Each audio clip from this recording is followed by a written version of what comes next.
Hello बच्चों, welcome back. तैयार हो जाइए अपने चैप्टर को पढ़ने के लिए। चैप्टर जो हम पढ़ रहे हैं द रैट ट्रैप वाला चैप्टर है बच्चों। हमने पहले पढ़ लिया था कि वो चोरी करके जब भाग रहा था, जो पैडलर जो था चूहेदानी वाला, क्रॉप्टर के घर से चोरी कर ली थी उसने। चोरी करके जब भाग रहा था वहाँ से उसके घर में जो ट्रेन क्रोनर जो थे वो लेकर के जा रहा था। उसके बाद वो जंगल में चला गया। जंगल में जाके उसने अपने आप को ये सोचा कि शायद वो इस सांसारिक चूहेदानी में जो है फंस गया था। तो अब उसके बाद उसको कोई रास्ता मिला नहीं। वो जंगल के रास्ते में जा रहा था कि कहीं पे रास्ता नहीं मिलता। जब वो ज़मीन पे गिरा, मतलब उसको आवाज़ सुनाई देती है, तो आवाज़ सुना कर देने के बाद उसको लगा कि शायद जगह आसपास में कोई रहता तो है। अब क्या होता है उसके बाद हम लोग देखते हैं। सभी तैयार हो जाइए, अपनी कॉपी किताब पेन सब ले लीजिए और लेकर के जो है बच्चों आप तैयार कीजिए अपने चैप्टर को बढ़िया तरीके से। मैं आपको हिंदी ट्रांसलेशन बता रहा हूँ। देखिए at sorry the रामजो iron works. अब वहाँ पर रामजो आयरन वर्क जो लोहे की मील थी, रामजो थी, which are now closed down, जो क्या हो चुकी थी, अब बंद हो चुकी थी। Were not so long ago a large plant, ऐसे बोलते हैं कि कुछ समय पहले यहाँ पर क्या होती, एक बड़ा प्लांट था, ज़्यादा समय नहीं हुआ था, एक बड़ा प्लांट था विद स्मेल्टर रोलिंग मिल, जो क्या थी, बड़ा प्लांट लगा हुआ था वहाँ पर और स्मेल्टर होता था। बच्चों स्मेल्टर क्या होता है कि किसी चीज़ को गलाने का काम जिसमें होता है ना, मतलब जैसे प्रागलन जिसको हम कहते हैं, वैसा यहाँ पर रोलिंग मिल, मतलब रोलिंग का काम यहाँ पर होता है। जो ढलाई करने वाली बेलनी जो मिल जो होती है वो थी। एंड फोर्ज, और भट्टी यहाँ पर थी, मतलब जो फोर्ज लगी हुई थी, फोर्ज थी भट्टियाँ जहाँ पर ढलाई का काम किया जाता है। In the summer time long lines of heavy loaded barges. अब क्या होता है कि बोलते हैं कि गर्मियों के समय में क्या हुआ करता था, यहाँ पर बड़ी बड़ी जो गाड़ियाँ नौकाएँ जो लगती थी, बाहर जो होती ना नौकाएँ जो होती, उनकी जो है क्या बोलते हैं कतारें लगा करती थी। And cross slide down the canal, और जो नहर जो थी उसके किनारे किनारे पर जो थी नौकाएँ जिसको बोला गया है वो लगती है बड़ी। वहाँ पर क्या होता है बच्चों की एक झील थी, इसको बोलते हैं ना अपन, which led a large island lake, मतलब एक द्वीप समूह की ओर जाती थी। तो गाड़ियों की लाइन लगती थी वहाँ पर, कहने में ढलाई काम होता, तो लोडिंग वगैरह का सामान उस पर लोड होता था। And in the winter time, और सर्दियों के अंदर, the roads near the mill were black of all the coal dust, जो कोयलों की जो डस्ट होती थी उससे पूरी तरह से पूरा रास्ता ही काला रहता था। Which seeped down from the big charcoal crates, चारों तरफ जो है कोयले की वजह से क्या होता, सब कुछ काला रहता था और धूल मिट्टी चारों तरफ जमी हुई रहती थी। कहते हैं ना कि छन करके जो टोकरियाँ वगैरह जो होती ना उनमें जो कोयले को छन करके मिट्टी निकलती थी। अब क्या होता है जब वहाँ पर जाएगा, जब देखो during one of the long dark evening, उसी लंबी काली रात्रि के दौरान ही, जस्ट बिफोर क्रिसमस, क्रिसमस के पहले दिन की बात थी, द मास्टर स्मिथ, जो मास्टर स्मिथ था ना, मतलब नाम आए हैं यहाँ पर और इसी के नाम से चलेगा, मतलब मुख्य मिस्त्री इसको कह सकते हैं।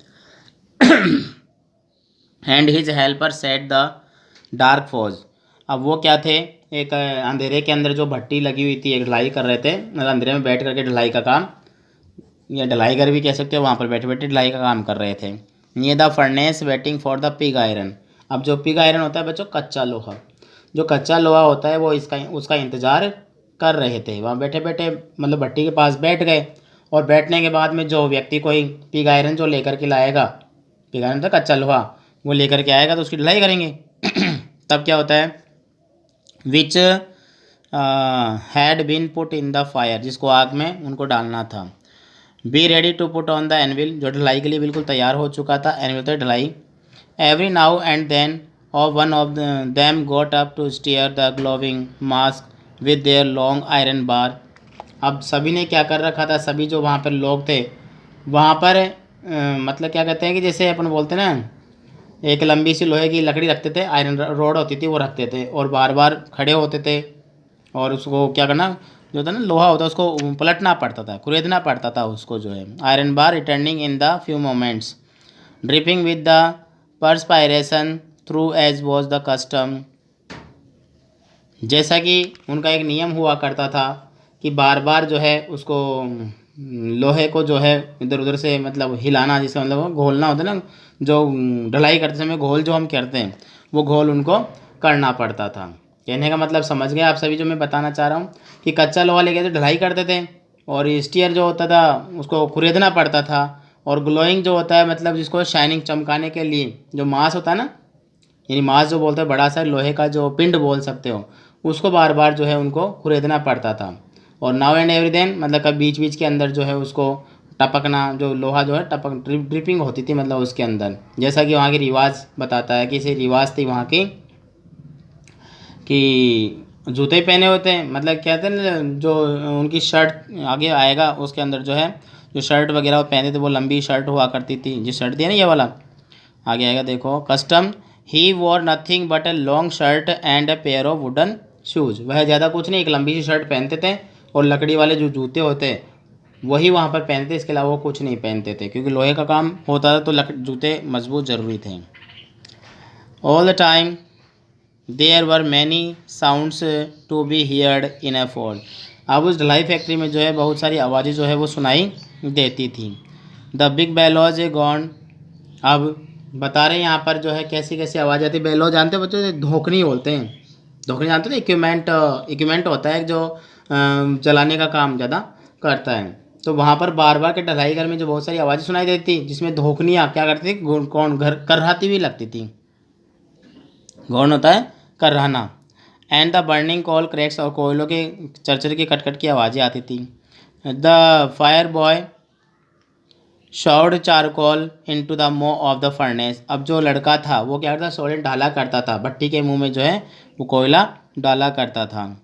और उस समय सिचुएशन बता रहे हैं। With a great deal of clutter outside road the waterfall.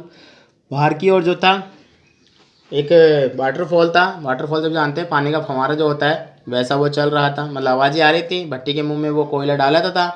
और बाहर जो एक कहते हैं ना गर्जना, इसको कह सकते हैं गर्जना थी, क्योंकि किस वजह से थी, क्योंकि वहाँ पर क्या था, शार्प नॉर्थ विंड वे पड़े, क्योंकि जो नॉर्थ थी ना उत्तरी हवाएं वो ज़्यादा तेज़ गति से चल रही थी। और उस वजह से क्या थी, वो क्या कर रही देखो, north wind vaped the rain against the brick tiled roof. जो ईंटें थी ना उनसे टकरा रही थी, टकराने से आवाज़ सुनाई दे रही थी। It was probably on account of all this noise that the blacksmith did not notice. इन सभी की वजह से जो है वो ब्लैक स्मिथ जो था लोहार, तो उसने ध्यान नहीं दिया। That a man had open the gate, कि एक आदमी ने दरवाज़ा खोला, एंड एंटर्ड द फॉर्ज, और उस ढलाई घर में आ गया। समझ गए। Until he stood close up to the furnace, जबकि वो कहाँ खड़ा था, भट्टी के पास ही खड़ा था, आके खड़ा हो गया। Surely it was nothing unusual for the poor vagabond without any better shelter for the night to be attracted of the forge by the glow of light. कह रहे थे कि वहाँ पर शायद कोई घुमक्कड़ है, वेगाबॉन्ड होता है घुमक्कड़, जिसको आश्रय नहीं मिला शेल्टर, इस वजह से रात्रि को इस वजह से आकर्षण हुआ और वो यहाँ पर आ गया चमक की वजह से। Which escaped through the sooty panes, मतलब उसको बचा, क्या कर रहा है वो वहाँ पर आ गया, और आएगा तो क्या होगा वहाँ बचेगा, और बचेगा कि सूटी पेंस होते हैं जो होते ना ये बच्चे, सूटी होती है इसको हम कहते हैं काली, और पेंस होते हैं लगना, यानी काली में जो लग जाते हैं उससे बचने के लिए। मतलब वो काली रात्रि हो रखी थी एक तो, और कालापन वहाँ पर सब जगह भट्टी में काम होता ही था, उससे बचने के लिए। And to come to the warm them selvage in front of warm, और अपने आप को गर्म करने के लिए कहाँ पर आ जाता है देखो, वो सीधा ही in front of the fire, वह आग के सामने आ जाता है।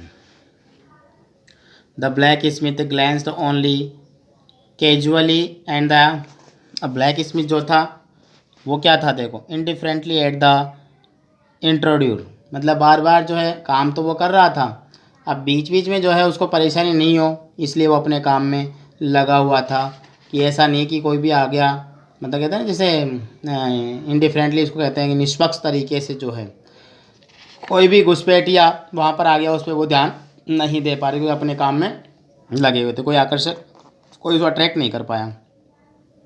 He looked the way people of his type usually did, मतलब उसमें देखा ऐसे हम नॉर्मली जो व्यक्ति को देखा करते थे। विद अ लॉन्ग बियर्ड, लंबी दाढ़ी वाला, डर्टी रैग्ड, जो गंदे चितड़े हुए कपड़े पहना हुआ था, and with a bunch of red trap dangling on his chest, और अपने सीने पे जो है क्या लगाया हुआ था, जो थे ना डेंगलिंग, जो होता है ना क्या बोलते हैं घेराव जो था, चूहेदानियों की जो है माला पहने हुए थे एक तरह से। He asked permission to stay. अब उसने वो आदमी आया और उसने आकर के अनुमति मांगी। And the master blacksmith noted a haughty constant without honouring him with a single word. बिना कुछ बोले जो उसने जो है भाई उसको देख लिया और उसने गर्दन हिला दी। अपनी जो कहते हैं ना घमंड भरे शब्द बोलना हॉटी कांस्टेंट होता है घमंड भरे शब्द बोलना, तो उसमें अपनी गर्दन उसने हिला दी। तब क्या होता है, the tramp did not say anything. अब उस घुमक्कड़ ने कुछ नहीं बोला। ट्रैम्प होता है घुमक्कड़, उसने कुछ नहीं कहा। और क्या हुआ, either he had not come there to talk but only the warm himself and sleep. कि वो यहाँ पर सिर्फ सोने आया था, ना कि बात करने के लिए वो यहाँ पर आया था, तो उसने कुछ नहीं बोला। समझ गए। इन दोज डेज, अब उन दिनों क्या था, the रामजो iron mill was on by a very prominent iron master. एक बहुत ही प्रसिद्ध व्यक्ति था उसका आयरन मास्टर, उसके द्वारा उसकी कमांड थी, उसका मालिक था। Whose greatest ambition was to ship out good iron to the market. जिसका उद्देश्य क्या था, बाजार में सबसे अच्छा लोहा उपलब्ध करवाना। He watched both night and day to see that the work was done as well as possible. हमेशा क्या करता, वो आता था कारखाने में और चेक करता कि लोहा अच्छा बना है कि नहीं बना। And at this very moment he came in to the force. उसी पल वह भी कारखाने में आया, ढलाईघर में आया। On one of the his nightly round of inspection. जो रात के दौरान जो इंस्पेक्शन अपना करने के लिए आया था, वैसे इंस्पेक्शन के लिए वो आ जाता है। अब क्या होता है, naturally the first thing he saw was the tall ragamuffin. अब पहले तो उसने क्या देखा, आकर के देखो, जब वो रात्रि के भ्रमण पर जब वो आया ना वहाँ पर, तो उसने रैग मफिन जो होता है ना गंदा सा मटमेला सा व्यक्ति, ऐसे व्यक्ति को अपनी नज़रों के सामने देखा। Who had escaped his ways to close the furnace. जो भट्टी पर के पास बैठा हुआ था। And steam rose from his wet rags. और जो होता ना, जैसे हम बात करें उसके लिए, भाई वो व्यक्ति जो आया था फटे पुराने कपड़े पहन रखे थे। अब फटे को घुमक्कड़ तो था ही वो, तो उसने देखा वह भट्टी के पास में आता है। पास में आकर के उसने देखा कि उसके जो कपड़े थे ना, वो गीले फटे पुराने से कपड़े थे, जिसमें से भाप निकल रही थी। किस वजह से, क्योंकि पास में कौन चलती थी, भट्टी चली थी। भट्टी से स्टीम निकल रहा था, धुआं जो है उसके कपड़ों में से निकल रहा था। The iron master did not follow the example of the blacksmith. बिल्कुल भी उसकी तरफ ध्यान नहीं दिया उसने।